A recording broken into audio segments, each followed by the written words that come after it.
नमस्कार, आप देख रहे हैं एमपी तक। आपके साथ में हूं अमित तिवारी। ज्योतिरादित्य सिंधिया का सियासी इंतजार खत्म हुआ। ज्योतिरादित्य सिंधिया मंत्री बन गए, मंत्री बने, विभाग भी मिल गया। पहले कांग्रेस सवाल करती थी कि ज्योतिरादित्य सिंधिया का बीजेपी में क्या हाल हो गया है, कब उनको कुछ मिलेगा। लेकिन जैसे ज्योतिरादित्य सिंधिया मंत्री बने, नागरिक उड्डयन मंत्री बने, उस पर भी कांग्रेस ने तंज कस दिया, कटाक्ष कर दिया और कांग्रेस ने ज्योतिरादित्य सिंधिया के विभाग को लेकर कह दी बड़ी बात। बिका हुआ माल क्यों कहा कांग्रेस ने, ये सुन लीजिए। जब ज्योतिरादित्य सिंधिया जी ने कांग्रेस से गद्दारी करी थी, जो डील की बातें सामने आई थी, उस इंस्टॉलमेंट की आखिरी किस्त केंद्रीय मंत्री के रूप में सामने आई है।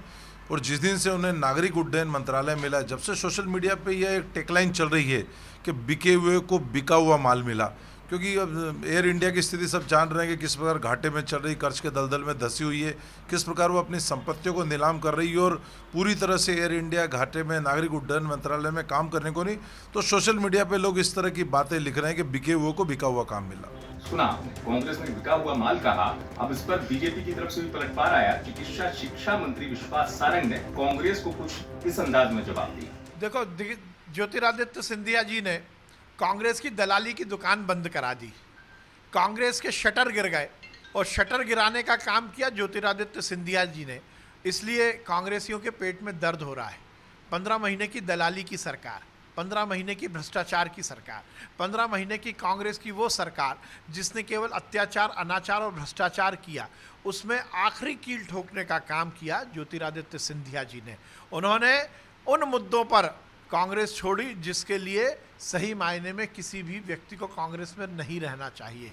चिकित्सा शिक्षा मंत्री विश्वास सारंग को भी आपने सुना। दरअसल अब हुआ यह है कि जब तक ज्योतिरादित्य सिंधिया मंत्री नहीं बने थे, तब सियासत में बार और पलटवार इस बात पर था कि कांग्रेस की सरकार गिराने वाले ज्योतिरादित्य सिंधिया खुद बीजेपी में कितने सम्मानित हैं। ज्योतिरादित्य सिंधिया को कब और क्या मिलेगा, कांग्रेस लगातार बार और पलटवार करती रही। और इस पर ही अब चूंकि एक नया मुद्दा मिल गया।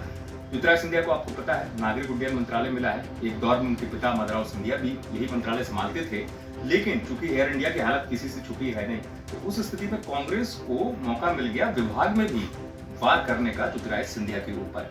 यही वजह है कि ज्योतिरादित्य सिंधिया के पहले मंत्री न बनने पर कांग्रेस सवाल करती थी और अब ज्योतिरादित्य सिंधिया के विभाग पर भी कांग्रेस ने बड़ा तंज कस दिया। या यूं कहे, अब कांग्रेस ने ये संदेश देने की कोशिश की है इस वार के जरिए कि ज्योतिरादित्य सिंधिया जो है मंत्री जरूर बन गए हैं, लेकिन उनको जो विभाग मिला है वो विभाग बताता है कि ज्योतिरादित्य सिंधिया का कद क्या है केंद्रीय कैबिनेट में। तो कुल मिलाकर ज्योतिरादित्य सिंधिया जो हैं अब मध्य प्रदेश की सियासत में एक बार फिर केंद्र बिंदु बने हुए हैं, खासतौर से विपक्ष कांग्रेस के लिए, क्योंकि कांग्रेस अब फिर से उन पर हमला बोलने लगी है।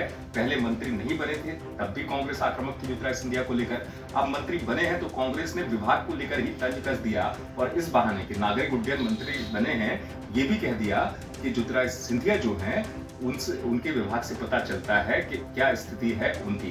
तो कुल मिलाकर सियासत में अब इन दिनों बहुत तेजी से, जब तक कैबिनेट का विस्तार नहीं हुआ था, पहले ज्योतिरादित्य सिंधिया चर्चा का विषय थे, एक बार फिर ज्योतिरादित्य सिंधिया चर्चा का विषय बन गए हैं। और उसकी वजह साफ तौर पर यही निकलकर सामने आ रही है कि कांग्रेस ने हमला अब बोला है विभाग के नाम पर, यानी सिंधिया को घेरने का कोई मौका कांग्रेस नहीं छोड़ना चाहती है और विभाग के नाम पर कांग्रेस ने सिंधिया पर ही सवाल कर दिए। आप देखते रहिए एमपी तक।